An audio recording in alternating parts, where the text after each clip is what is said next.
کچھ لوگوں کا ایک عجیب سا وتیرہ بن گیا ہے، اور یہ وتیرہ انہی 72 فرقوں کے علماء کی روش کی وجہ سے ہے۔ وہ کیا کہ بہت سارے لوگوں کی طرف سے یہ بات سننے کو ملتی ہے کہ جی میرا کسی فرقے سے کوئی تعلق نہیں،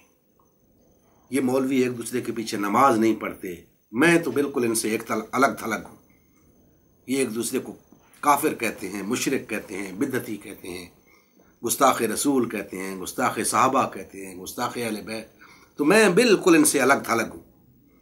میرا ان کے ساتھ کوئی تعلق نہیں، لہٰذا وہ چپ چاپ کر کے گھر میں بیٹھ جاتے ہیں۔ بھئی یہ رویہ بھی درست نہیں ہے، آپ کو بھی اس بات کو سمجھنا ہے کہ بے شک آپ نے بہت اچھا کیا، ان سے الگ ہو گئے، آپ نے بہت اچھا کیا، لیکن اب آپ کی ذمہ داری یہ ہے کہ اس فتنے کو ختم کرنے کے لیے،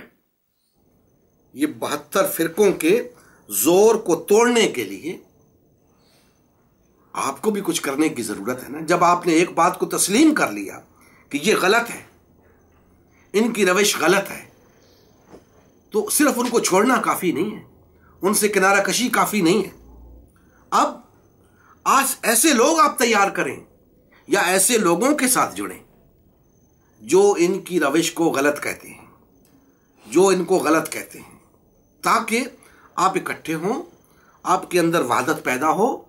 آپ مضبوط ہوں، بحال ہوں، فعال ہوں، اور اس تفرقے کا زور کم ہو، اس فرقہ پرستی کا زور کم ہو، اور وہ حقیقی جماعت جسے امت مسلمہ کہتے ہیں، جو اللہ اور اس کے رسول کی جماعت ہے، جو تفرقے کو حرام سمجھتی ہے، کفر سمجھتی ہے، شرک سمجھتی ہے، وہ مضبوط، بحال اور فعال ہو، اور پھر جس مقصد کے لیے اللہ نے یہ دین ہمیں عطا کیا ہے